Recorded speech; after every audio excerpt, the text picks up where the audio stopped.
Major supermarket chains are closing stores, cutting back operations, and losing customers. And today, we're looking at 12 major grocery chains facing serious trouble, from Kroger and Albertsons to Safeway and Winn-Dixie. Some are shutting down large numbers of locations, some are losing market share, and some are facing the biggest pressures they've seen in years. What's notable is that this isn't just a story about corporations. Every time a grocery chain scales back, shoppers often end up with fewer choices, longer drives, and sometimes higher prices. At the top of the list is the largest supermarket chain in America.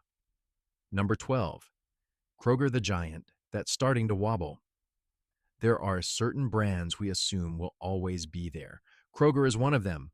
Packed parking lots on weekends, brightly lit aisles early in the morning, quick stops after work for milk, eggs, and dinner ingredients. For millions of families, Kroger has been part of everyday life, and that's what makes what's happening now so noteworthy. This isn't just a big grocery chain, it's the largest grocery retailer in America. Thousands of stores, hundreds of billions of dollars in annual revenue. But right now, Kroger is entering a period of intense pressure. At the center of it all was the proposed $24.6 billion merger with Albertsons. Kroger could see the pressure building. Walmart kept expanding. Costco kept attracting families looking to save money. Aldi kept winning over price-conscious shoppers. Albertsons was supposed to help level the playing field. If successful, the two companies would have created an empire of more than 5,000 stores. But the deal fell apart. After months of investigations and legal battles, it was blocked. Kroger didn't just lose an opportunity to expand, it was also left carrying legal costs and the damage from a plan that never happened. While Kroger stood still, its competitors didn't wait. Aldi kept growing, Costco kept gaining ground, Walmart kept pushing prices lower, and that pressure started showing up in the place that matters most: the shopping cart. A grocery trip that used to cost around $120 can now run past $140. One that used to be around $180 can easily cross $200. Most people don't make a scene about it.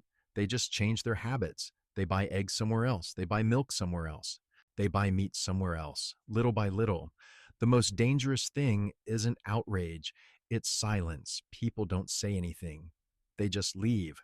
Kroger is still a giant, but for the first time, it no longer feels like it's moving forward. It's fighting to hold on to a position that once seemed guaranteed. Number 11, Walmart. Even Walmart isn't immune. A mother stands at a Walmart self-checkout. The total flashes on the screen, $187. She looks back at her cart. A box of cereal comes out. A bag of snacks gets set aside, items that no longer feel necessary enough to bring home. Then she hits the payment button. It's a scene that's becoming increasingly familiar in Walmart stores across the country. Walmart is still the largest retailer in the world. Around 255 million customers visit Walmart stores and online platforms every week. But the real story is sitting inside those shopping carts. More and more shoppers are focusing only on the essentials: milk, eggs, bread, pasta, frozen food, and great value private label products. Walmart is still busy. But more and more people are going there to manage a budget rather than to shop. Those carts are telling a very different story than they were a few years ago. But that's only part of the problem. The rest of it sits behind locked glass cases: toothpaste, razors, baby formula, cosmetics. At some locations, even socks and underwear are locked up. You press the button for assistance, you wait, sometimes a few minutes, sometimes longer. The item is right in front of you, but you still can't get it. It's the result of rising retail theft and inventory losses. Walmart was built on a simple promise: cheaper, faster, more convenient. But as more products end up behind locks, that experience starts to change. Right now, Walmart is stuck between two pressures. If products remain easily accessible, losses increase. If products are locked up, customers get frustrated. If prices go up, shoppers push back. If prices stay low, profits come under pressure. And that's when the cracks start to show. In recent years, Walmart has closed several major locations in cities like Chicago and Portland after long struggles with profitability and security issues. For Walmart, a handful of store closures isn't a disaster, but it does reveal something important. Even Walmart has started deciding where it's worth staying and where it isn't. And maybe the most telling thing isn't Walmart itself, it's the shopping carts. Less stuff, less impulse buying, and a lot more calculation. Walmart is still winning on scale, but there are growing signs that it no longer feels like a winner. Number 10, Albertsons, a future. Put on hold, then taken away. For months, Albertsons' future was barely in its own hands. It was hanging on a $24.6 billion merger with Kroger. If it succeeded, it would reshape the map of the American grocery industry. If it failed, everything would return to where it started. Albertsons is not a single chain.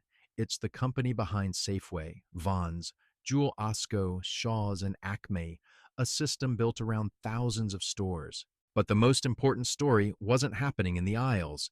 It was the fact that the company's entire future had been put on pause. While waiting for the merger, expansion plans largely stopped.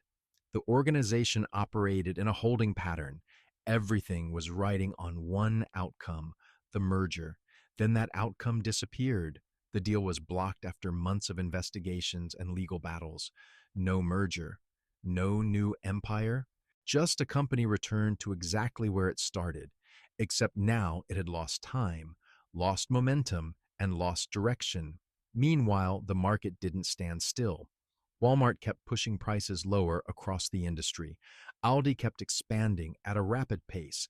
Discount chains kept attracting price-sensitive shoppers. Albertsons no longer had the option of accelerating. It was forced into defense mode, protect costs, reduce investments, eliminate weaknesses in the system. But in the grocery business, standing still is another way of falling behind. Customers don't need an announcement to change their behavior. They only need an experience that feels worse than before, and they'll leave. Albertsons is still a major company, but the most important thing has changed. It no longer feels in control of its own future. Number 9, Safeway not. The Safeway people remember.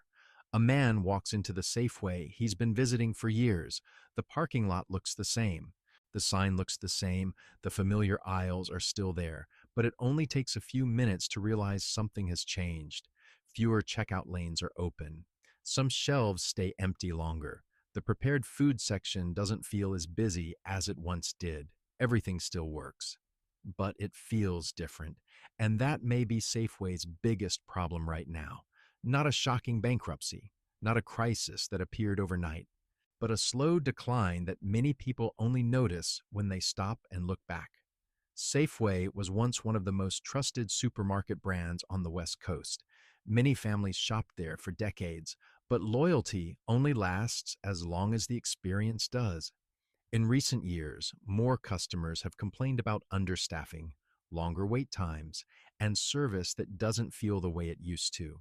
Some stores have also started showing visible signs of wear, older lighting, older equipment. Areas that should have been updated keep getting pushed back. It's the result of years of cost controls while Albertsons faced growing pressure. And that's what makes Safeway different from Walmart. People go to Walmart for prices. People go to Safeway for the experience. When the experience starts to decline, Safeway loses its biggest advantage. Many shoppers are willing to spend a few extra dollars for a more pleasant trip. But when prices stay high while service slips, that calculation starts to change. Customers don't have to be angry. They just have to find another option. And perhaps the most telling thing about Safeway isn't found in the financial numbers. It's the fact that more and more longtime customers are starting to say the same thing. This isn't the Safeway they remember.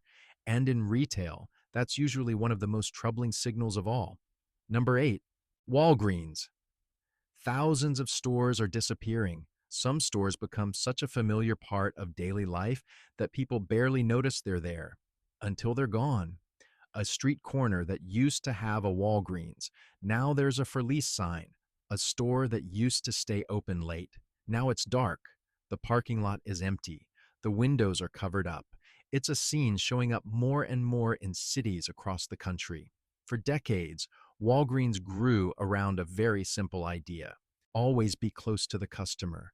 A bottle of cold medicine, a gallon of milk, an emergency household item, everything right there on the corner. That strategy worked so well that Walgreens eventually operated more than 8,000 stores nationwide. But the same model that helped it dominate the market has now become a burden. A massive network comes with massive costs: rent, labor, security, operations. And once customer traffic starts to decline, pressure spreads across the entire system. Over the past year, Walgreens announced plans to close around 1,200 stores in the years ahead. This is no longer about eliminating a few underperforming locations. It's a system-wide downsizing effort, but the problem isn't just the number of stores. It's why customers aren't stopping by as often as they used to. For years, Walgreens could charge more than Walmart or Costco because it offered convenience. Customers accepted that. But as household budgets get tighter, convenience starts losing value. More people are willing to drive a few extra minutes to save dozens of dollars on a shopping trip. At the same time, Walgreens continues to deal with inventory losses and security issues in many major urban areas. More products are being locked behind glass. More employees are spending time dealing with issues that have nothing to do with selling merchandise. And then another competitor arrived. Not Walmart, not CVS. The smartphone in a customer's hand, prescriptions delivered to the front door, household essentials delivered to the front door, cosmetics delivered to the front door. The things that once required a trip to Walgreens no longer do. And perhaps the most notable thing about Walgreens isn't the number 1,200. It's the fact that the business model that put the company on nearly every corner is slowly losing its power. Walgreens grew by being everywhere. Now more and more communities are watching those same stores disappear. This isn't just a Walgreens story.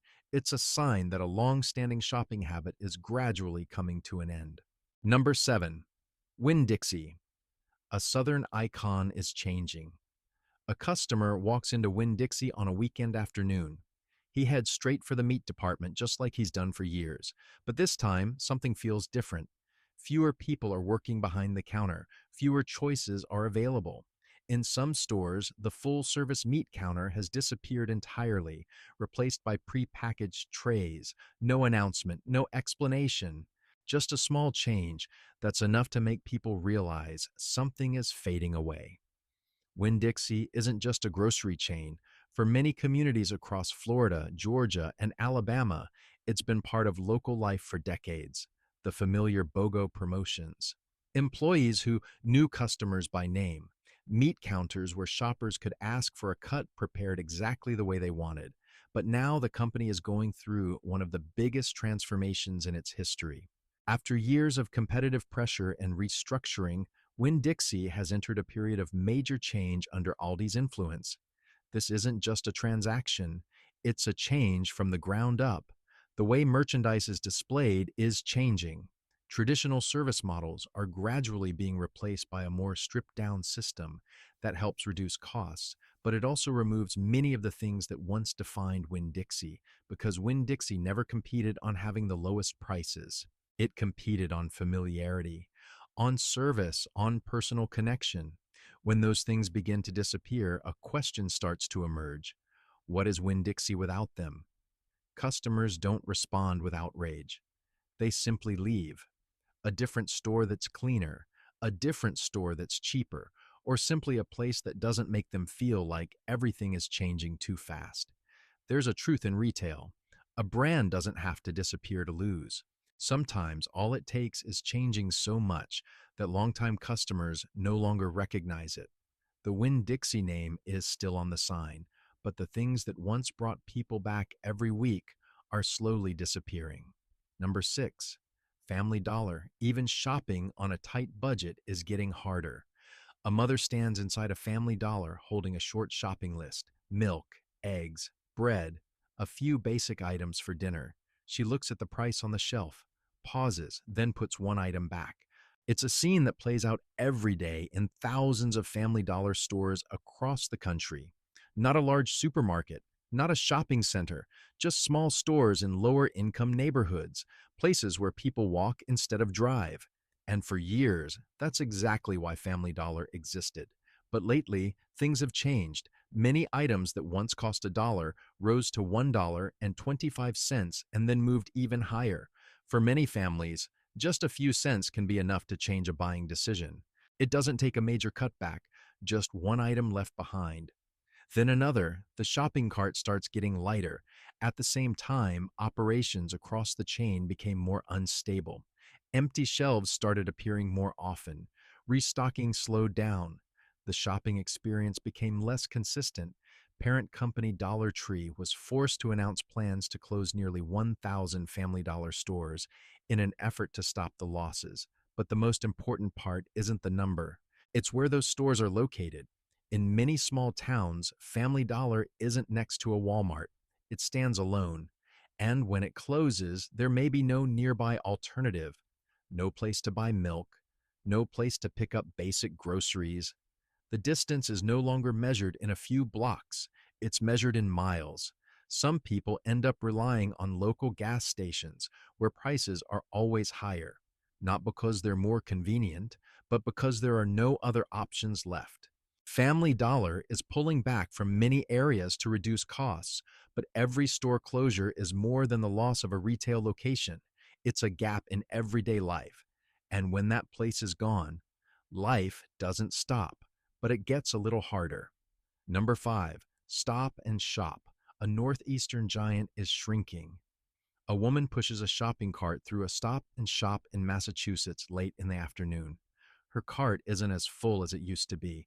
Milk, meat, bread. She looks at the prices on the shelf, pauses for a few seconds. It's a scene becoming increasingly familiar in Stop and Shop stores across the Northeast. For many families in New York, New Jersey, Connecticut, and Massachusetts, this was once the go-to place for weekend grocery trips. Large stores, plenty of choices. But over the past few years, things have started to change. Stop and Shop has been hit by rising operating costs in some of the most expensive urban markets in America. Rent has gone up. Labor costs have gone up. Energy costs have gone up. At the same time, grocery prices can't rise at the same pace because customers have already started cutting back. The result is a business caught in a squeeze from both sides. Costs keep rising. Profit margins keep shrinking. Recently, the parent company announced plans to close multiple underperforming stores across its core northeastern markets. Not changes on paper, real stores disappearing from real neighborhoods. In many communities, local residents sign petitions in an effort to keep their supermarkets open, but that doesn't always change the final decision. The challenge facing Stop and Shop isn't just about costs, it's also about changing shopping habits. More customers are moving toward cheaper options or smaller, more flexible stores. They don't need a massive store, they don't need endless choices, they just need something a little more affordable. And when that happens at scale, giant supermarkets start becoming a burden, not because they aren't needed, but because they're too expensive to maintain in a market that has changed. Stop and Shop once expanded through size. Now that same size has become its biggest source of pressure. And when large stores in expensive cities start closing, it's not just a grocery chain shrinking. It's a sign that the traditional supermarket model is being reshaped in some of the largest cities in the country. Number 4, CVSA pharmacy chain. Being pulled in every direction. An older man stands at the pharmacy counter inside a CVS, a prescription in his hand. His eyes settle on the counter behind the glass. Then he waits. No one is rushing, but time seems to move very slowly. CVS isn't just a pharmacy, it's where people go when they need medication, advice, or help managing everyday health concerns. But over the past few years, the system has started to change, not through one dramatic shock, but through constant pressure. Healthcare costs have risen, insurance procedures have become more complicated, profit margins have been squeezed little by little. At the same time, the way people get prescriptions has changed. Amazon Pharmacy arrived. Order medication from a phone. Get it delivered to the front door. No waiting, no lines, no standing at the pharmacy counter. Some customers have already moved in that direction, but the pressure isn't only coming from the outside. Inside CVS, many stores have started shrinking their retail footprint. Fewer shelves, more space dedicated to pharmacy services. The stores increasingly feel more like medical waiting rooms than retail stores. In many areas, CVS has closed underperforming locations, not because the system is collapsing, but because the cost of maintaining them no longer matches the customer traffic. CVS was once one of the largest healthcare touchpoints in America. A very simple place. Walk in, pick up a prescription, walk out. But that simplicity is slowly being worn away by costs, by the system itself, and by technology. CVS still opens its doors every day, but its role in everyday life is changing from a place you could quickly stop by when needed to a system struggling to hold on to the very simplicity that once defined it. Number three, Whole Foods, the tragedy of technological indifference, 9 a.m. at a Whole Foods store in California. An employee straightens a display of vegetables. Nobody says much. A camera mounted on the ceiling quietly scans the aisles. Whole Foods used to feel different from the rest of the American grocery industry, not because of the prices, but because of the feeling. Cleaner, slower, and more human. After Amazon took over, the changes didn't arrive all at once. They came in small steps. Local products gradually became less visible. Stores started looking more alike from state to state. The environment became increasingly standardized. Then came more technology, cameras, self-checkout, data-driven operations. Everything became more efficient, but also colder. People didn't come here just to buy groceries. They came for the experience. And that experience is slowly disappearing. At the same time, the prices no longer feel easy to justify. Trader Joe's is cheaper. Sprouts feels simpler. Whole Foods no longer has enough separation from the competition to justify its pricing. Some stores have been downsized or closed, not because customers disappeared, but because longtime customers aren't returning the way they once did. Number two, Sprouts Farmers Market. The trap of being stuck in the middle early morning inside a Sprouts store. Bright white lighting. Fresh produce neatly arranged like an open-air market. Everything looks fresh exactly the way it's supposed to. Sprouts once occupied a very clear position. Not as cheap as Walmart, not as expensive as Whole Foods. A place in the middle. Good enough, healthy enough, pleasant enough. But the market isn't structured that way anymore. Shoppers have split into two directions. One group goes straight to the lowest prices, Walmart, Aldi. The other chooses stores that are clearly more premium, Whole Foods, Trader Joe's. Sprouts remained in the middle, and that middle ground has started to empty out. Not cheap enough to win on price, not different enough to win on experience, not strong enough to hold customers as the market becomes more polarized. Sprouts has started shrinking itself. Smaller stores, a more focused product selection, greater emphasis on produce and fresh foods, less expansion, not because it wants to become smaller, but because it can't fully move in either direction. In retail, being in the middle isn't a safe position. It's a position where you're being pulled apart. One side pulls toward lower prices, the other pulls toward a premium experience, and eventually there's nowhere left to stand. Sprouts is still here, but it is no longer the center of the conversation. Looking more closely at the market, what's notable is how quickly the price range Sprouts once occupied is being squeezed. According to U.S. retail industry data, mid-tier fresh market chains like Sprouts have lost roughly 2% to 4% of their market share to discount chains such as Aldi over the past few years. Meanwhile, higher-end chains have continued to grow steadily thanks to customer bases that are less sensitive to prices. That creates a very dangerous gap. There simply aren't enough shoppers left in the middle to sustain a neutral middle ground model. Sprouts isn't disappearing, but its role as a balancing point in the market is slowly being erased. And when a chain can no longer hold the center, it begins getting pushed out of the very space it once belonged to. Number 1. Grocery outlet, the final signal from the market. A grocery outlet store late in the afternoon. Shopping carts aren't as full as they used to be. Customers spend more time standing in front of the discount shelves, not because products are missing, but because they're choosing more carefully. Grocery outlet specializes in surplus inventory and deeply discounted merchandise. The products larger chains no longer keep on their shelves. For years, this was the destination for some of the most price-conscious shoppers in retail. But what's changing now is something different. Even customers who have always focused on the lowest prices are starting to change the way they shop. They're no longer buying as much. They're no longer stocking up. They're taking only what they need and leaving sooner. At this level, the issue is no longer about a specific chain. It's about consumer behavior tightening across the entire system. When even shoppers at the very bottom end of the price ladder start becoming more cautious, it stops being a story about prices. It becomes a sign of a market adjusting itself. Grocery outlet still opens its doors every day. The discount shelves are still full, but it sits at the very edge of the retail chain, the place that reflects one reality more clearly than anywhere else. When consumers change, nobody is untouched. Conclusion. After all 12 names we've talked about today, the biggest change isn't happening to the grocery chains. It's happening to the way we shop for groceries. Carts aren't as full as they used to be. People aren't choosing things on impulse as often, and they're no longer shopping the way they once did.